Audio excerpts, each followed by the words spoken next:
This is episode 440 of the Rio Grande Foundation's Tipping Point, New Mexico.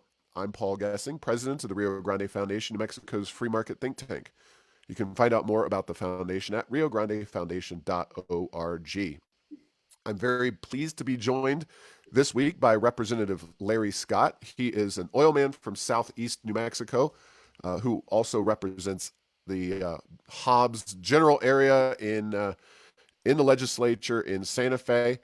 And last week we had a conversation with George Sharpe from the opposite corner of the state, the Four Corners, San Juan Basin area. And we largely had a positive conversation about the pros of and some cons of the hydrogen hub concept. Today with Representative Scott, we're going to discuss more of the cons and why this is a bad idea. But welcome to Tipping Point, New Mexico, Representative Scott. Thank you, Paul. Tickled to be here. Yeah, well, you always provide great information for us here at Tipping Point, New Mexico. And before we do jump into the hydrogen hub, because oil and gas is so critical to the state of New Mexico, its economy, talk a little bit about where things stand in southeast New Mexico. Prices are down a little bit, but still at historically favorable numbers. How are things going, broadly speaking, in the Hobbs and southeast New Mexico area?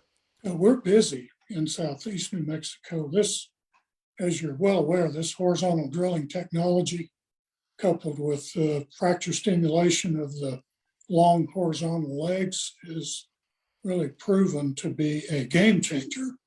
And many companies now are recognizing that not only do they need to spread these wellbores horizontally, but they can stack them vertically with just a few hundred feet of interval vertically between horizontal legs and still make economically attractive projects.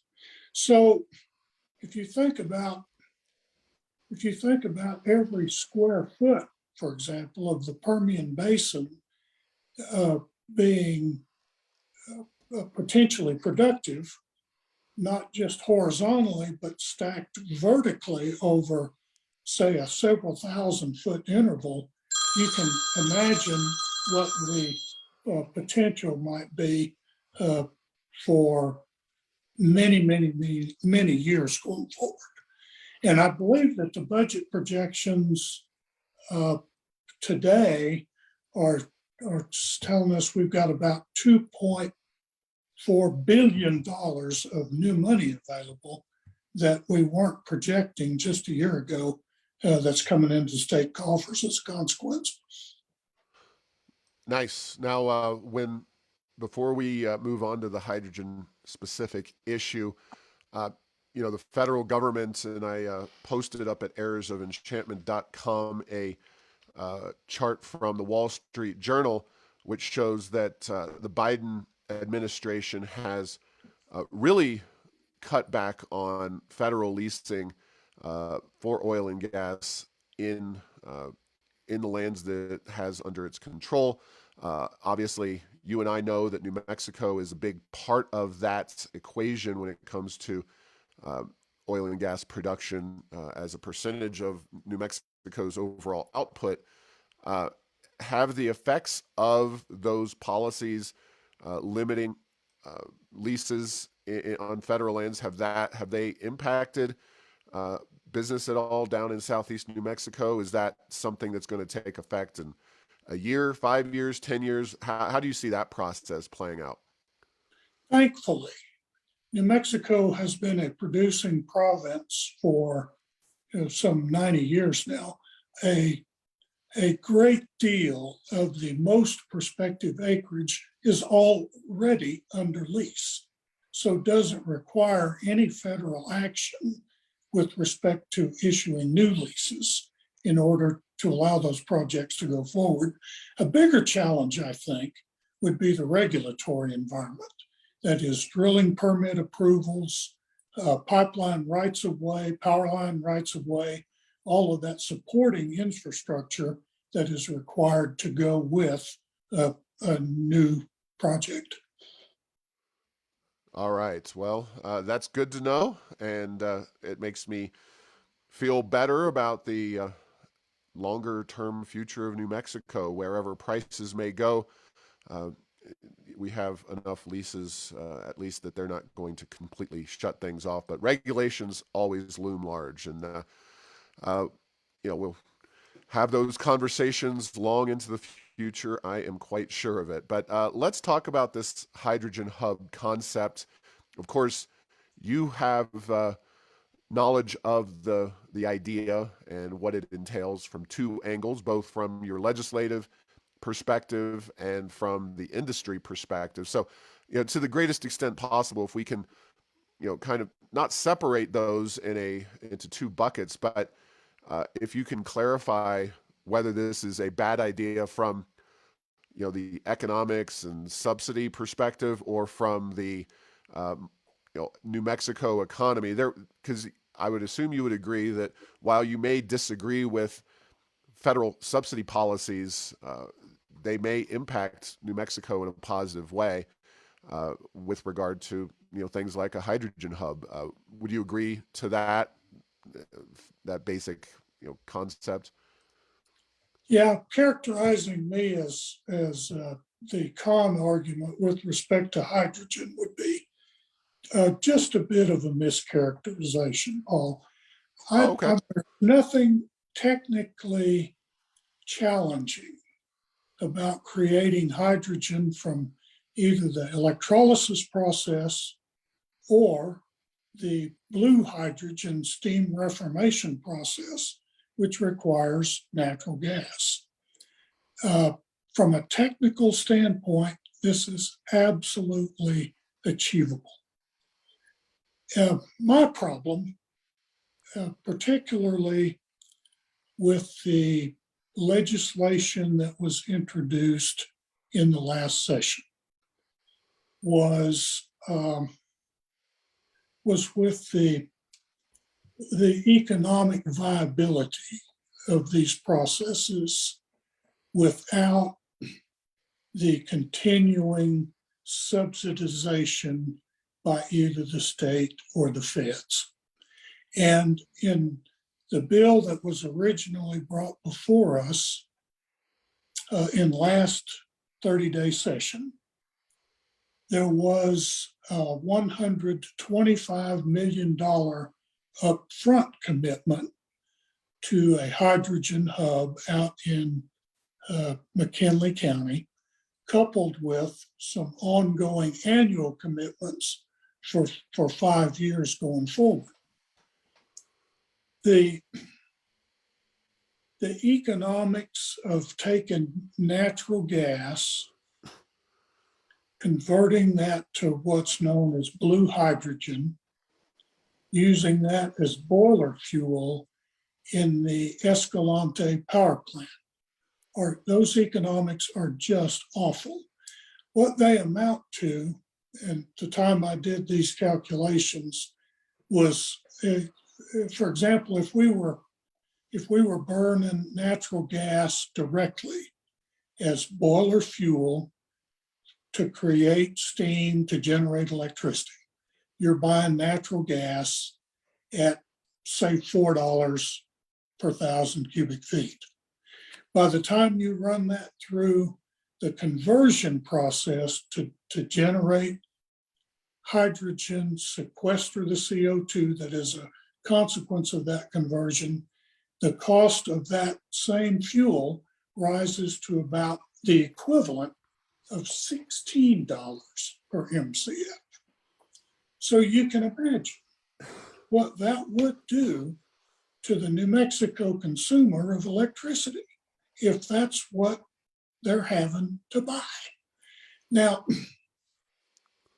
if the feds are going to subsidize this to the extent that they can make it affordable without any negative impacts or minimal negative impacts with regard to these to electricity prices, then I'm all for it. But I don't see any technology on the horizon that would do this without significant subsidies forever, or as an alternative, substantial increases in the price of electricity.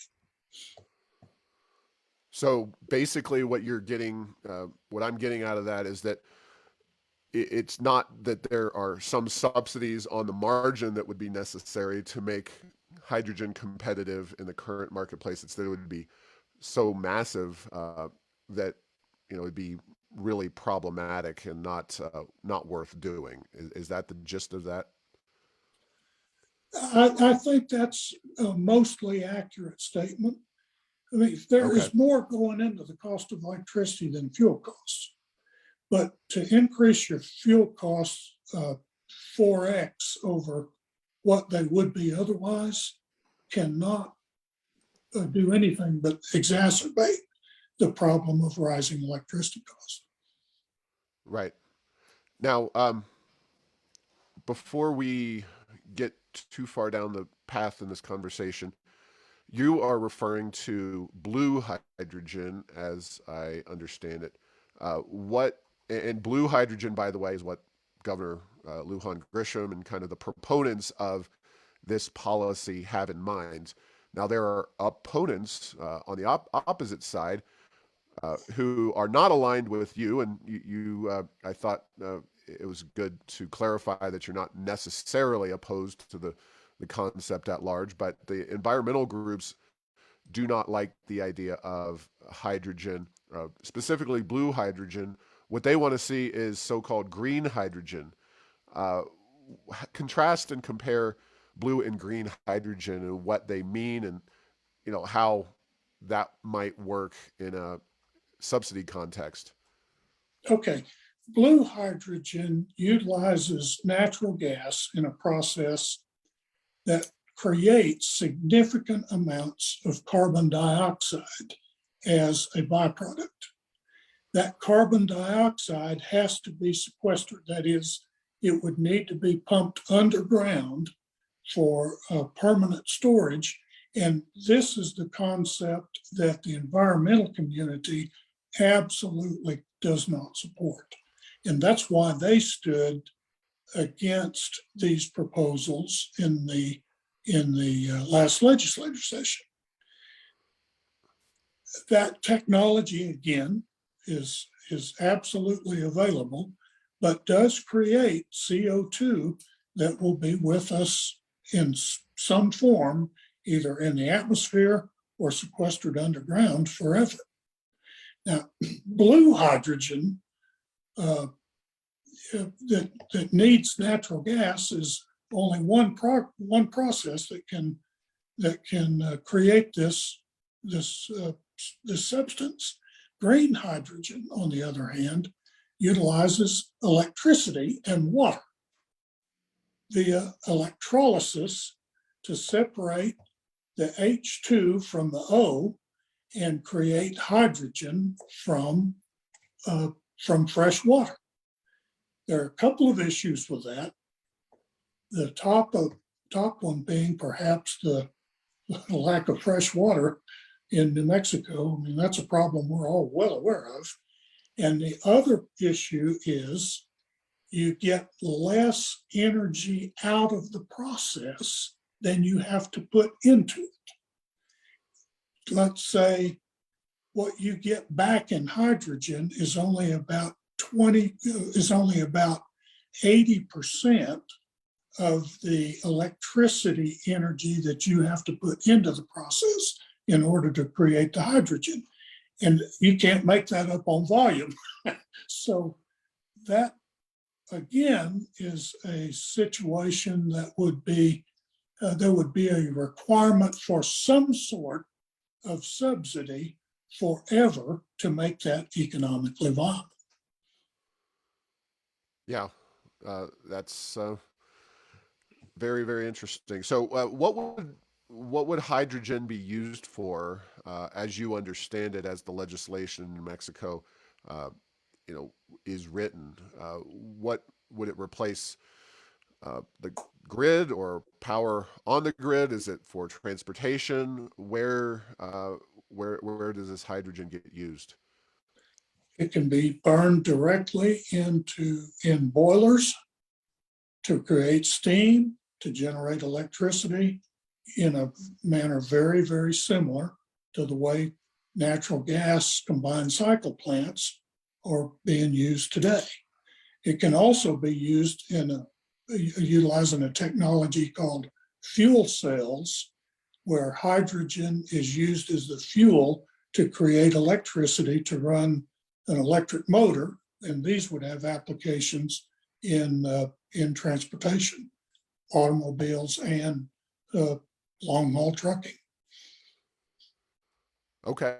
Okay. Well, that makes some sense. Now, uh, the hydrogen hub legislation, let's get back to what that all entails. Do you, what would that actually look like in practice? Do you have specifics in terms of uh, what a hydrogen hub physically is? Is it like an oil refinery kind of looking thing, or what are we talking about here? And is this purely federal subsidy dollars that are going to be flowing into that particular piece of infrastructure, or would you imagine that the state's going to put up, or it was that part of the legislation for the state to put up money for it as well? In the legislation that we saw, there was a substantial state commitment to go with what was represented to us as a potential $8 billion federal commitment to hydrogen projects. A hydrogen hub in this circumstance was going to be built in McKinley County that would allow the now shuttered Escalante power plant to convert to hydrogen as fuel, with some other companies in the periphery that might be able to use hydrogen in the creation of other products rather. And the idea was to have all of this activity occurring on one campus, if you will, to minimize the transportation issues that are involved trying to move hydrogen directly, because there isn't a lot of infrastructure out there right now capable of moving hydrogen in that form long distances. Right. So that's where things would be done in New Mexico. Other states, correct me if I'm wrong, I think what was it, Utah, Colorado, and Wyoming? Were those the other four states that the governor brought into her own, because the legislation failed. Again, you kind of alluded to it. The green groups opposed it in Santa Fe, and they wound up carrying the day in the legislature. But then the governor signed an executive order, whereas New Mexico is joining some other states. And I think that's the right group, but let me know if I'm mistaken. But where do things stand currently with regard to this hub and any developments? I believe the governor signed a memorandum of understanding with 3 other states. I'm not sure that Wyoming is correct, but it might well be, to coordinate efforts to utilize the $8 billion that the feds were going to provide for these types of projects. And that MOU, I believe, has been signed. What has gone forward from there, I'm not aware of any activity, but as I understood it, the money for those hydrogen hubs was authorized but not yet appropriated, and that was as March or April of this year. And I don't know if that's moved forward to appropriation at this time or not. You're talking, is that federal appropriation or state level appropriation? No, that's federal appropriation. Okay. Yeah, that's what I thought.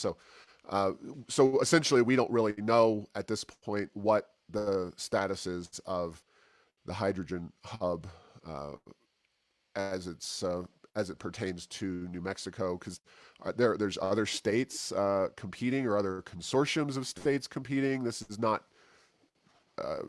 necessarily going to happen in New Mexico or in this four-state consortium.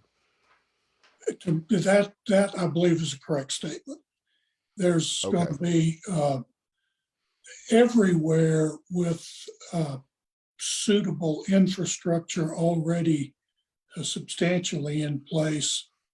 All of those locations, I think, would be potential competitors for hydrogen projects out of that $8 billion. Now, just as a purely mathematical exercise, and I know you said at the outset you don't oppose the concept of hydrogen, et cetera, but the subsidies from the federal government certainly, that's something that New Mexico tends to compete very hard for, and successfully. We have more federal spending by many measures done in New Mexico than any other state in the entire union. So, where would that money, that investment, that subsidy from the federal government, would that be beneficial to New Mexico? Setting aside almost the concept itself, would this money flowing into New Mexico be helpful to that particular region and the economy of the state? Well, it certainly would be to those communities participating in the hub. Anytime you embark on a process that is not economically viable on its face, in order to make this attractive to an investment, any type of investment group, be it an individual company or consortium, whatever. Let's go back to, if I could, the green hydrogen. And you got to, and if you, on its face, if you have to put more energy into the process than you get out of the process, then that can never be at face value an economic endeavor. I mean, there's no way to pay for operations. There's no way to pay for the CapEx that's required to build out the process. So some other commodity besides energy would have to be a product of this process. What would that commodity be? Do you have a guess? Okay, some other commodity besides energy would have to be a part of this process. Yes, some other commodity that has value. Water? No. How about a CO2 credit by metric ton of CO2, where that credit is a government created commodity for any process that is deemed less carbon intensive than burning natural gas. Now think about that. If a ton of CO2 that you sequester is worth $200, for example, then that is an additional revenue stream out of that process, in addition to the energy that you produce. Did that make sense? Yeah, so what you're saying is that whether it's cap and trade or some other mechanism, that hydrogen only makes sense if you have the further subsidization, presumably through that CO2 sequestration process, is what I'm gathering. You are exactly correct. What you're doing potentially is creating a government commodity that has additional value besides what would come out of the process in terms of energy. And Okay. and that has uh, that money has to come from somewhere, and that somewhere is out of the consumer's pocket. And I'll give you, for example, and this doesn't directly relate to hydrogen, but in the last legislative session, we also saw a piece of legislation designed to reduce the carbon footprint of transportation motor fuels in the Right. state by 30%. And the same concept applies whether we're talking about gasoline consumption, the creation of hydrogen. It all fits in a similar size box. So New Mexico emits in transportation motor fuels about 14 million metric tons of CO2 a year. So each 10% reduction is 1.4 million metric tons. So if you look at the physics, if you will, of combustion, a family truckster going 25,000 miles a year will generate approximately 5 metric tons of CO2. Now you can't mitigate that that CO2 stream because the combustion of gasoline is already very highly optimized, has been over 100 years. They have reached the limits of efficiency with respect to that process. So if you're going to mitigate some percentage of that 5 tons, I mean, say each 10% of that, you have to pay for a credit of some kind in order to balance the scale. And in California, that has taken the form of increased fuel prices because CO2 credits along the West Coast, where these policies are already in place, run from $150 up to about $400 per metric ton. So if you're wanting to mitigate the effects of 5 metric tons of your utilization of your car over a year, if you want to do that at 100%, at $200 a ton, it's going to cost you $1,000. If you want 10%, $100, 20%, $200, and so on and so forth. We were able to show, and this is why we had a few Democrats come across the aisle to vote with us on this legislation and in effect kill it on a tie vote. We were able to demonstrate that this system was very basically an environmental fuel tax. And that has proven to be exactly the case where it was implemented in California and those other states on the West Coast.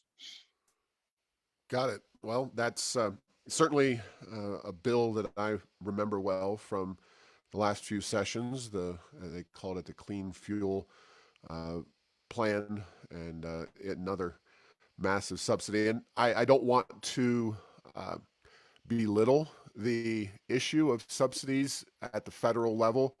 Obviously, we wear 2 hats here.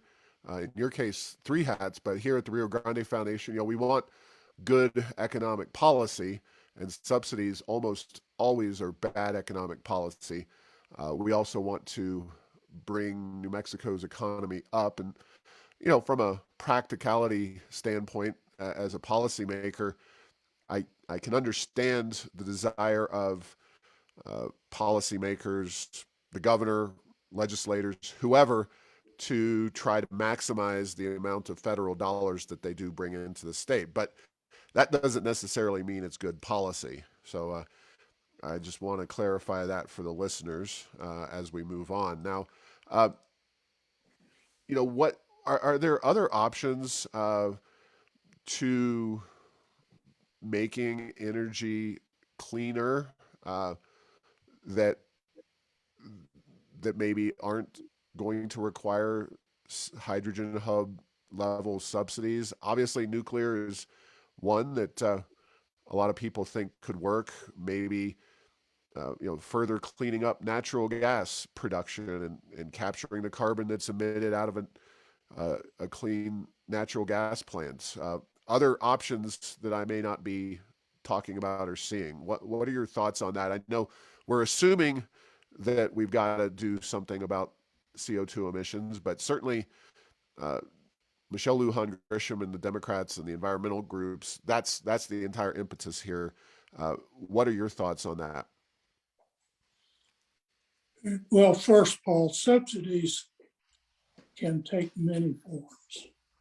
They can be direct from the state, they can be direct from the federal government, they can be reduced efficiencies, and they can be, I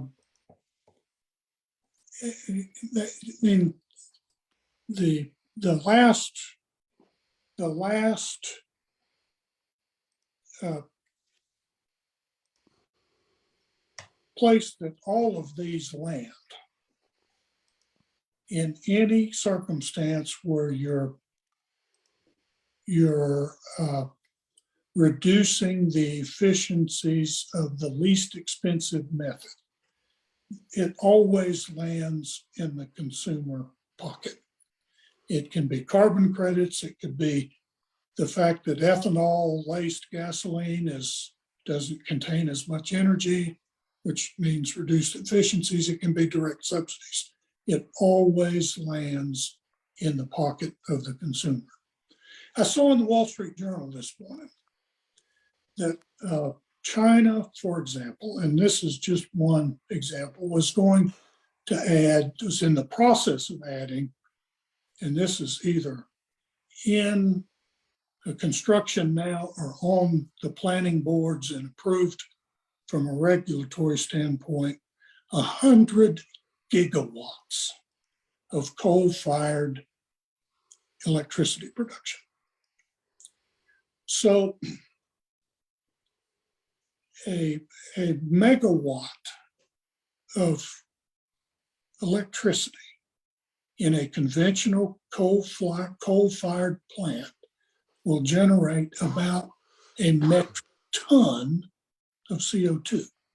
Do the math.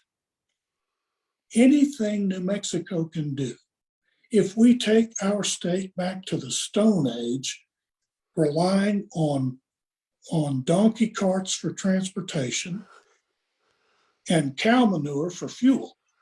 And at that point, we have to eliminate from consideration the CO2 generated by the burning of the cow manure. There is nothing that we can do in this state in isolation to impact the atmosphere of this planet. So my concern always has been and continues to be, is it worth a difference out in the 10th decimal place for that single mother of two filling up her car to pay another 25 cents, 50 cents, or 75 cents a gallon for her gasoline, or for her electricity bill to go from 15 cents to 50 cents per kWh? It just doesn't add up for the New Mexico consumer. There aren't sufficient benefits attaching to these proposals. Yeah. Well, that's where I would say, you're really hitting home in my book, because while the U.S. economy has grown more carbon efficient in recent years, China and other nations have continued to rapidly expand coal-fired power plants and whatnot. The United States continues to reduce its carbon footprint. And by the way, folks, today, as we record this, well, we have September 30th, which will be the end of the road for San Juan Generating Station. Now, whether you think that's a good thing or a bad thing, the fact is that is more coal going offline here in New Mexico, here in the United States, and in theory, most likely that is CO2 emissions going offline. Now, whether we can keep the lights on next summer during peak demand, that's a different story. But the U.S. is moving rapidly in a trajectory of decarbonization, while other nations, most notably China, are not. And this is a global issue, global warming, whatever you want to call it. We're not going to solve the problem ourselves. So I concur with you on that, Representative Scott. Math, not hard to comprehend. Yeah, no, it isn't. Well, any final thoughts here on this legislation, this concept? Is it your expectation that this issue will continue to be discussed in the legislature despite the governor's having followed the executive or filed the executive order, or do you think this is the legislature is going to step away from this? Does it depend on the election results? What do you foresee for the hydrogen issue in the future? I think my progressive colleagues will continue to press the issue forward. I believe that our public policy with respect to the closure of San Juan, with the closure of Escalante, that's created a significant void with economic activity in those areas. And I understand those legislators wanting desperately to come up with anything that will provide a viable substitute. And I believe that these hydrogen proposals will come back in the 60-day session, and we'll just have to see what they look like. All right. Well, I appreciate your time today, Representative Scott. And if I don't see you around before, I will see you in Santa Fe during the session. We've got a lot going on, I know, election-wise and other issues that are going to determine this and many other issues that are discussed and the results in Santa Fe. But great catching up, and thanks for your insights on this important issue. One last thing, Paul. Tell Sure thing. everyone listening to your to this telecast that it's important to vote. Absolutely. Do not fail to go to the polls in November, please. All right.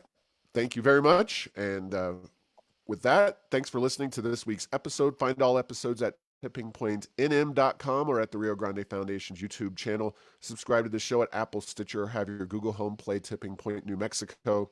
Thanks to Path 3 Marketing for producing this show.